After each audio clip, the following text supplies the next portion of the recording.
Shalom jemaat Tuhan, salam jumpa kembali di minggu yang penuh dengan berkat, minggu yang penuh sukacita. Kita masih dapat mendengarkan kebenaran firman Tuhan, meskipun dalam situasi kita masih beribadah di rumah kita masing-masing. Nah, Bapak Ibu Saudara sekalian, sebelum kita lanjut lebih dalam menggali kebenaran firman Tuhan, mendengarkan kebenaran firman Tuhan, marilah kita bersatu di dalam doa terlebih dahulu. Allah Bapa kami yang luar biasa, kami mengucap syukur pada hari ini kami masih dapat mendengarkan kebenaran firman Tuhan. Tuhan masih memberikan kesempatan yang baik untuk kami mendengarkan kebenaran firman Tuhan. Kiranya Engkau Allah sendiri yang berbicara di tengah-tengah kami pada hari ini. Berkatilah kami, memberikan telinga seorang murid kepada kami untuk mendengarkan kebenaran firman Tuhan, terlebih kami untuk melakukan kebenaran firman Tuhan dalam kehidupan kami sehari-hari. Terima kasih Tuhan Yesus yang baik. Kami siap diberkati dengan kebenaran firman Tuhan pada hari ini. Amin. Bapak Ibu Saudara sekalian, puji Tuhan jika pada hari ini kita masih diizinkan Tuhan, diberikan kesempatan untuk kita mendengarkan kebenaran firman Tuhan, dan kita patut mengucap syukur buat pertolongan, kekuatan daripada Roh Kudus yang masih memampukan kita untuk kita bisa mentaati kebenaran firman Tuhan meskipun dalam situasi-situasi sulit saat-saat ini. Kenapa saya katakan demikian, Bapak Ibu Saudara sekalian? Ada banyak orang di luar sana justru dalam situasi sulit seperti ini, mereka imannya tergoyahkan. Mereka harus diperhadapkan kepada pilihan-pilihan hidup yang tidak mudah. Di satu sisi, jika kita mendengarkan kabar atau berita, kita mendengar ada banyak terjadi kasus perampokan, ada banyak terjadi kasus pencurian di jalan-jalan atau di rumah-rumah. Itu kita dengar karena situasi sulit yang sedang terjadi pada saat ini. Di sebagian orang juga ada pencuri-pencuri dari golongan elit yang justru mereka menimbun banyak barang-barang yang menjadi kebutuhan atau menjadi hal penting bagi masyarakat di tengah wabah virus corona ini. Ada yang menimbun barang hanya untuk mencari keuntungan pribadi, Bapak Ibu Saudara sekalian. Satu hal, jika Tuhan masih mengizinkan kita, memberikan kekuatan kepada kita untuk kita bisa mentaati kebenaran firman Tuhan, itu bukan karena kuat gagah kita, tetapi semua karena pertolongan daripada Roh Kudus yang tetap meneguhkan hati kita untuk mentaati kebenaran firman Tuhan. Dan satu hal yang perlu kita ketahui, Bapak Ibu Saudara sekalian, jika kita belum dapat membantu saudara-saudara kita yang lain, setidaknya kita jangan membebani mereka. Tetapi perlu kita ingat, lebih baik kita memberi daripada kita menerima. Di masa-masa sulit seperti ini, inilah saat yang terbaik untuk kita berbagi kasih, menunjukkan kasih Kristus kepada saudara-saudara kita yang lain. Nah, Bapak Ibu Saudara sekalian, mari kita membaca kebenaran firman Tuhan di pagi menjelang siang hari ini, dalam kebenaran firman Tuhan yang terdapat dalam 1 Samuel 16 ayat 13 sampai 14. Samuel mengambil tabung tanduk yang berisi minyak itu dan mengurapi Daud di tengah-tengah saudara-saudaranya. Sejak hari itu dan seterusnya, berkuasalah Roh Tuhan atas Daud, lalu berangkatlah Samuel menuju Roma. Tetapi Roh Tuhan telah mundur daripada Saul, dan sekarang ia diganggu oleh roh jahat yang daripada Tuhan.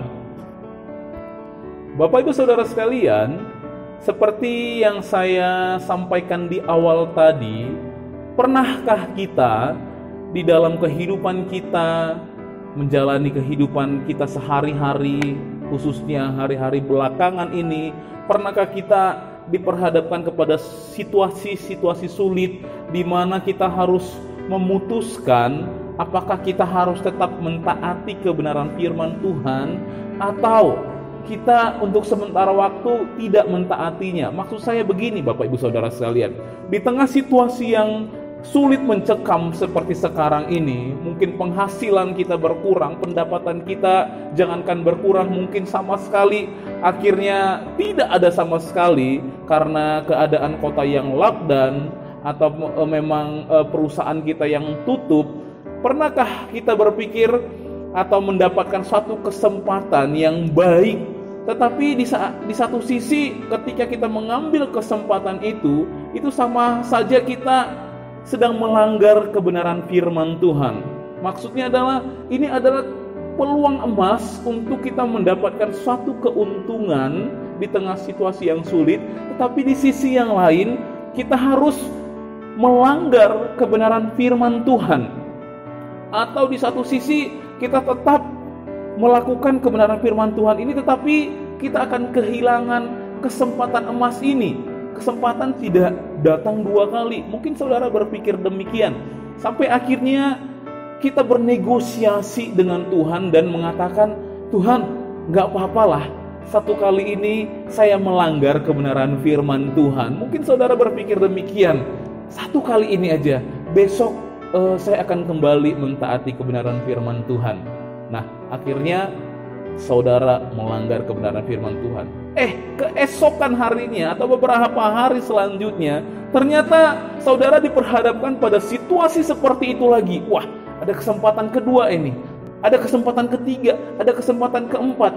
Yang Bapak Ibu Saudara sekalian tahu, ketika saudara ambil kesempatan itu, pada dasarnya saudara sedang melukai hati Tuhan, saudara sedang tidak taat kepada firman Tuhan. Tetapi kembali saudara sepertinya bernegosiasi, saudara seolah-olah mendengar Tuhan, ya seolah-olah Tuhan mengizinkan, padahal tidak. Padahal saudara sendiri yang mengizinkan atau membenarkan tindakan saudara tersebut. Nah, ini sesuatu yang sangat berbahaya sekali Bapak Ibu Saudara sekalian. Kenapa saya katakan demikian? Nah, seperti kebenaran firman Tuhan yang barusan kita baca yang terdapat di dalam 1 Samuel 16 ayat 13 sampai 14, kita akan belajar dari beberapa tokoh Alkitab tentang orang-orang yang mengacuhkan suara Tuhan, tidak menggubris atau cuek terhadap kebenaran firman Tuhan. Mereka berpikir gak apa-apalah. Mereka mulai tidak mentaati firman Tuhan, mereka mulai terus tidak mentaati kebenaran firman Tuhan, sampai akhirnya mereka benar-benar tidak bisa mendengarkan suara Tuhan itu lagi. Kita akan belajar dari beberapa tokoh Bapak Ibu Saudara sekalian. Mari kita lihat yang pertama dari pembacaan firman Tuhan yang sudah kita baca tadi. Yang pertama adalah Saul. Sidang jemaat yang dikasihi Tuhan, seperti pembacaan firman Tuhan yang barusan kita baca dalam 1 Samuel pasal 16 ayat 14 dijelaskan di sana, Roh Tuhan mundur daripada Saul, sedangkan roh jahat yang daripada Tuhan datang kepada Saul atau mengganggu Saul. Dikatakan di sana roh jahat yang daripada Tuhan. Isu ini pastinya menimbulkan suatu pertanyaan di setiap para pembacanya, dengan pertanyaan, mengapa Allah yang baik justru memiliki roh yang jahat atau memberikan roh yang jahat kepada Saul.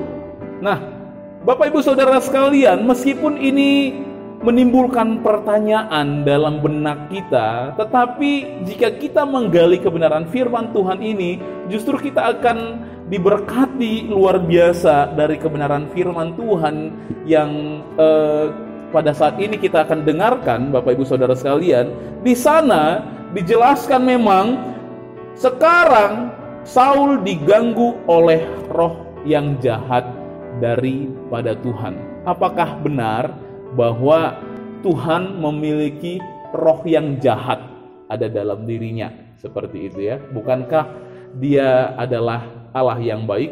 Kenapa ada sisi jahat daripada Tuhan?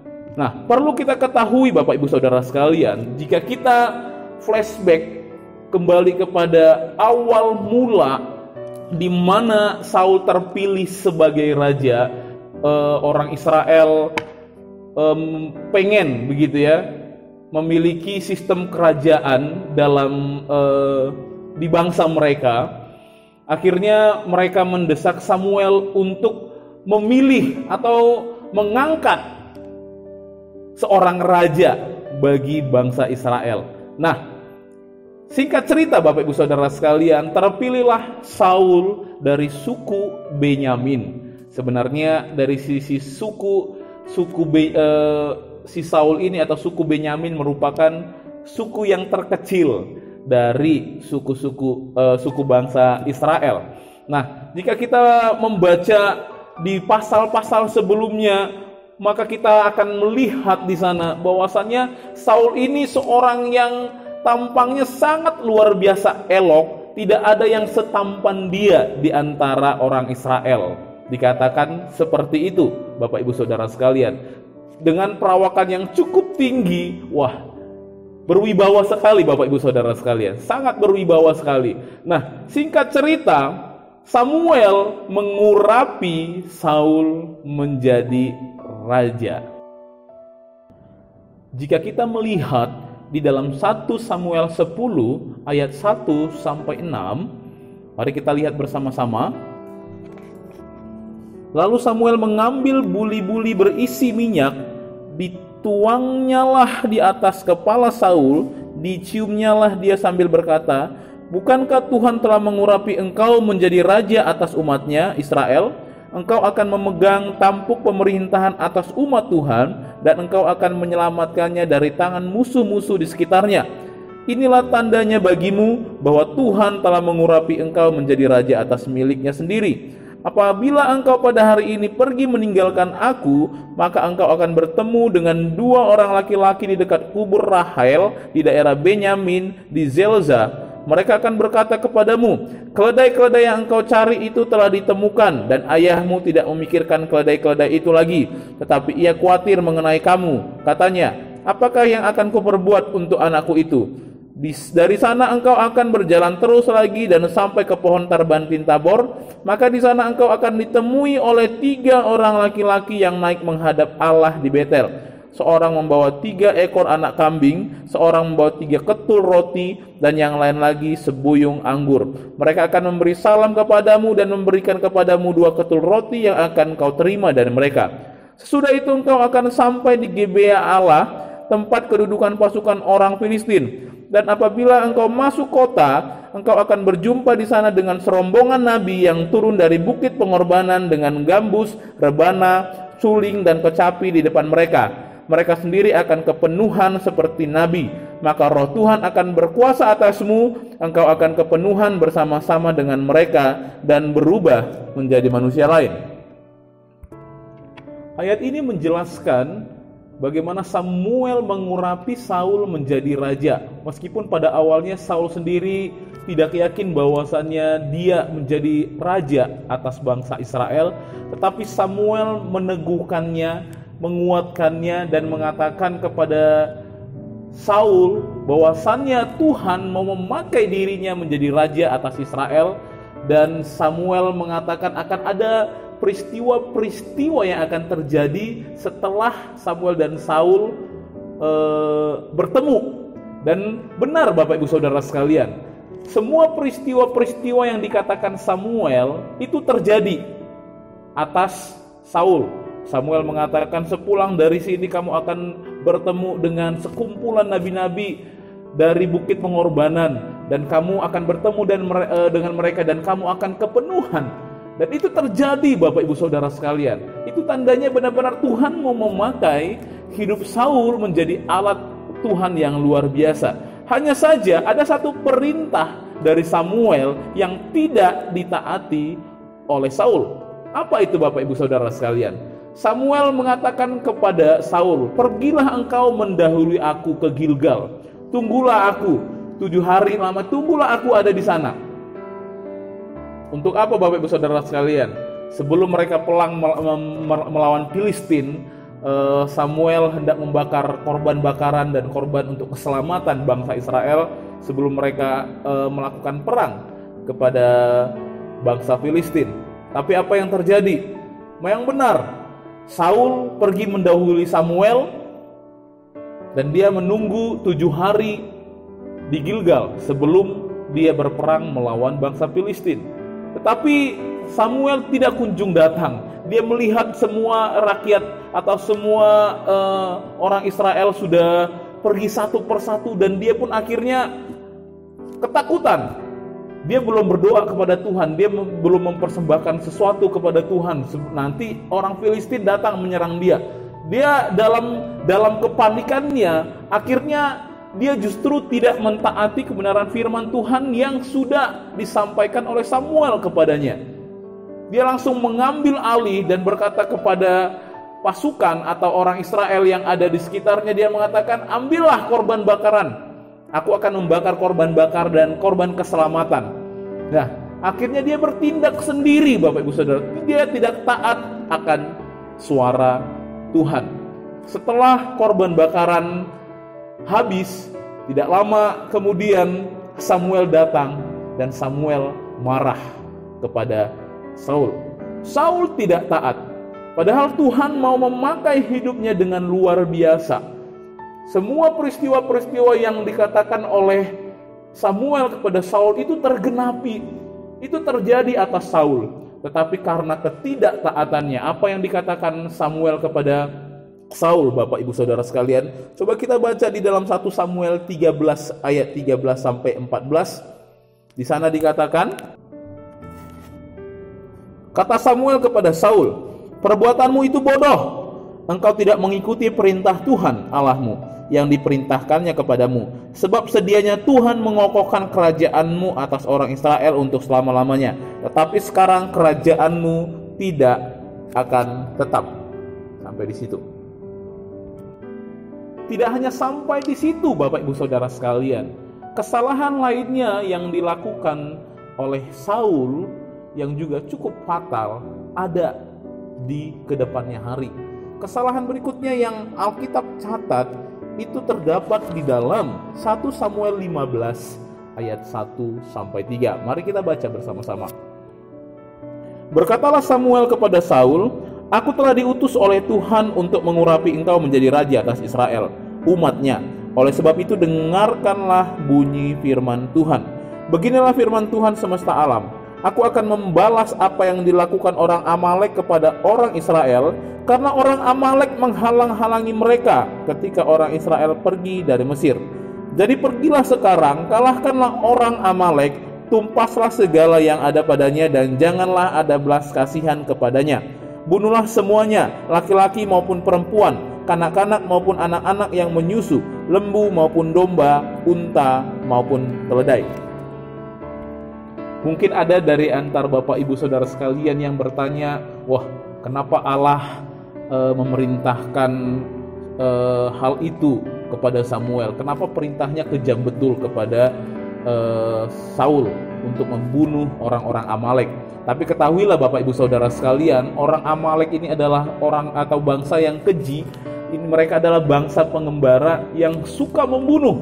Jadi beberapa kali Alkitab mencatat orang Amalek ini dengan orang Israel itu ada perlawanan. Kenapa Bapak Ibu Saudara sekalian? Orang Amalek selalu menghalangi orang Israel dan sering sekali membunuh bagian dari orang Israel sendiri.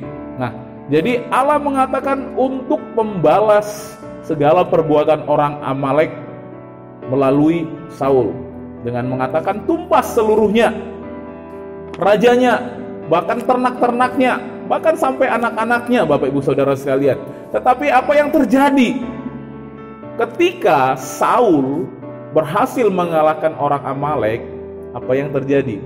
Ternyata rajanya tidak dibunuh, itu Raja Agag, dan malahan ternak-ternak yang tambun, yang cukup memiliki nilai jual, justru itu tidak ditumpas atau tidak dibunuh Bapak Ibu Saudara sekalian, tetapi itu dikumpulkan. Dan hal ini diketahui oleh Samuel, dan Samuel kembali marah kepada Saul. Samuel berkata kepada Saul, "Saul, bukankah Tuhan telah memerintahkan kepadamu untuk membunuh orang Amalek, membunuh ternak-ternaknya? Tetapi kenapa engkau melakukan yang jahat di mata Tuhan? Kenapa engkau justru mengambil jarahan? Mengapa engkau justru menyelamatkan raja dari orang Amalek, tidak membunuhnya?" Terus akhirnya Saul berkata, "Aku melakukan kok firman Tuhan. Aku bunuh rakyat-rakyat atau orang Amalek, hanya saja Agagnya memang tidak.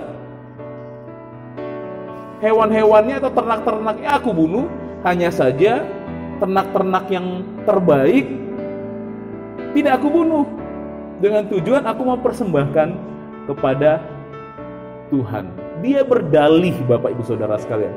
Bukankah kita seringkali jatuh dalam dosa yang sama? Kita sudah tahu suara Tuhan, kita sudah tahu firman Tuhan yang datang kepada kita. Kita berpikir, yang ini kan aku lakukan, hanya yang dikit ini aja nggak apa-apa lah, Tuhan ngerti. Seringkali kita bernegosiasi dengan Tuhan, dan akhirnya kita melakukan pembenaran terhadap tindak tanduk yang pada dasarnya hati nurani kita sendiri berkata pada dasarnya itu dosa. Tetapi acap kali kita mengabaikan suara Tuhan, acap kali kita mengabaikan suara Roh Kudus yang menegur kita, mengingatkan kita, "Hai anakku, ini gak boleh yang ini." Roh Kudus mengatakan hal itu dalam hati kita, Bapak Ibu Saudara sekalian.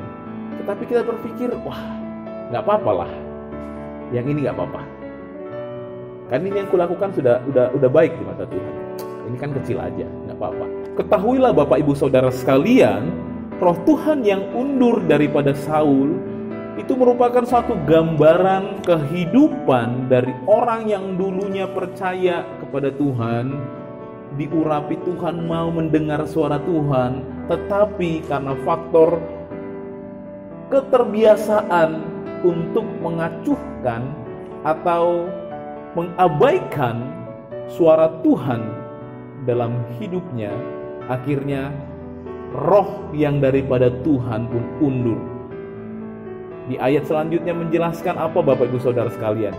Roh yang jahat daripada Tuhan akhirnya merasuki diri Saul. Ini bukanlah roh yang jahat maksudnya yang keluar daripada Tuhan, tetapi Tuhan mengizinkan roh jahat, yaitu si jahat atau iblis itu, untuk datang atau merasuki Saul, karena di dalam diri Saul sudah tidak ada roh Tuhan. Kenapa bisa demikian? Kenapa bisa berbalik 180 derajat? Yang awalnya ketika Samuel mengurapi Saul, dia dipenuhi dengan roh Tuhan, dengan kuasa Tuhan. Akhirnya Tuhan memakai hidup Saul dengan luar biasa. Tetapi karena Saul tidak mau dengar-dengaran, dia tidak mau mentaati firman Tuhan, dia bernegosiasi, nggak apa-apa, tidak apa-apa. Sampai akhirnya dia sendiri tidak bisa membedakan apakah dia sedang mentaati kebenaran firman Tuhan atau tidak. Bapak Ibu Saudara sekalian, Adam Clarke mengatakan demikian: apa yang tidak diisi oleh Allah akan diisi oleh setan. Mari kita belajar dari Saul, Bapak Ibu Saudara sekalian, untuk kita bisa lebih peka mendengarkan suara Tuhan. Ketika kita masih bisa mendengarkan suara Tuhan atau Roh Kudus menegur kita, berbahagialah kita. Kembalilah ke jalan yang Tuhan ajarkan kepada kita. Inilah saat untuk kita berbalik. Ketika kita tahu bahwa Tuhan mengatakan untuk kita tidak mencuri, tetapi kita tahu bahwasannya yang kita miliki ini bukanlah milik kita, tetapi kita bernegosiasi dengan Tuhan. Gak apa-apalah Tuhan, gak apa-apalah. Sampai akhirnya lama-kelamaan setiap kali Tuhan berbicara kepada kita, setiap kali Roh Kudus menegur kita, kita mengatakan gak apa-apa, kecil aja, sedikit aja. Nanti kan aku bisa lakukan begini, aku bisa berlakukan yang terbaik, aku bisa berikan yang terbaik untuk Tuhan. Seperti Saul mengatakan, oh ini jarahan yang atau ternak-ternak yang bagus ini nanti aku persembahkan kepada Tuhan. Pada kenyataannya dia sedang membuat hati Tuhan murka kepadanya. Nah, Bapak Ibu Saudara sekalian, taatilah firman Tuhan. Berbahagialah kita ketika kita masih bisa mendengarkan suara Tuhan, teguran Roh Kudus atas diri kita untuk kita kembali ke jalan Tuhan, jalan yang benar. Jika Tuhan berbicara sesuatu pada kita pada hari ini terkait dengan dosa yang kita sendiri tahu antara kita dengan Tuhan, Bapak Ibu Saudara sekalian, segera tuntaskan itu. Jangan acuhkan suara Tuhan yang sedang berbicara kepada Bapak Ibu Saudara sekalian yang ada di rumah, yang mendengarkan kebenaran firman Tuhan ini.